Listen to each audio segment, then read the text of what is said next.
Bismillahirrahmanirrahim. Assalamualaikum.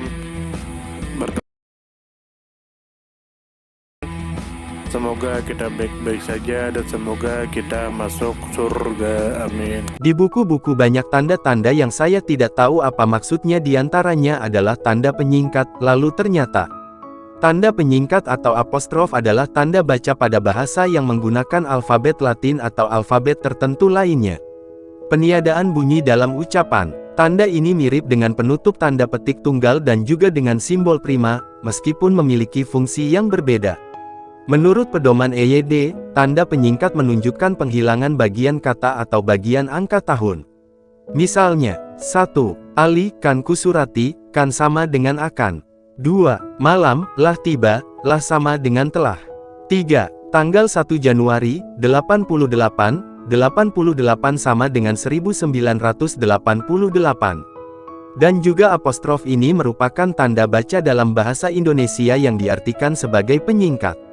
Kita sering membaca sebuah kata dengan apostrof, seperti kan, ku, dan lah. Namun, ternyata pada awal kemunculannya, apostrof tidak hanya berperan sebagai penyingkat. Adapun Oxford English Dictionary mencatat bahwa apostrof berasal dari bahasa Yunani yang berarti peniadaan bunyi dalam ucapan. Ada anggapan bahwa apostrof pertama kali digunakan oleh Pietro Bembo, seorang sarjana, penyair, dan teoretikus sastra asal Italia dalam buku De Aetna 1496. Kemudian, dalam praktik bahasa Prancis, tanda apostrof dipopulerkan oleh Geoffroy Tory pada 1529. Barulah setelah itu, apostrof mulai merebak di Britania Raya pada awal abad ke-16 melalui buku The Cosmographical Glasses 1559 karya William Cunningham. Beralih ke tanah air, orang Belanda pun menggunakan apostrof ketika menulis dalam bahasa Melayu. Penulisan apostrof pada saat itu berfungsi sebagai tanda trema, yakni titik dua horizontal di atas huruf vokal sebagai penanda suku kata yang terpisah. Misalnya, taat. Lebih lanjut, Opusen menjelaskan bahwa apostrof dalam aksara Latin merupakan spiritus lenis atau embusan lembut. Hal ini berbeda dengan bahasa Arab yang menggunakan bunyi hamzah pada awal dan akhir kata sebagai spiritus lenis. Lalu Opusen lantas berkeinginan untuk menyederhanakan bunyi hamzah pada aksara Arab Melayu Ha dan Ki dengan menggunakan apostrof.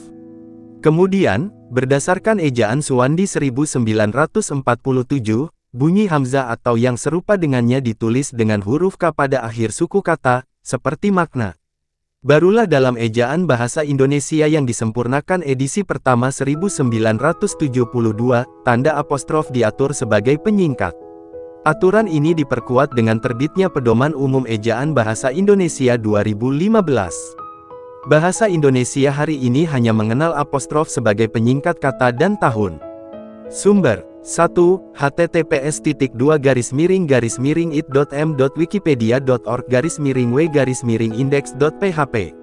Titel sama dengan tanda garis bawah penyingkat dan difonli sama dengan true. 2. https://narabahasa.id-artikel-linguistik tanda hubung umum ejaan sejarah tanda hubung apostrof tagar Google vignette.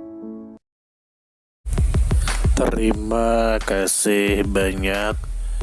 Mohon maaf jika ada salah. Semoga kita masuk surga. Semoga kita semua disehatkan badan, dilancarkan rezeki, dikabulkan segala hajat. Terima kasih banyak. Sampai bertemu di pertemuan selanjutnya. Salam damai. Terima kasih, semoga kita baik-baik saja, mohon maaf. Terima kasih, semoga kita baik-baik saja, mohon maaf.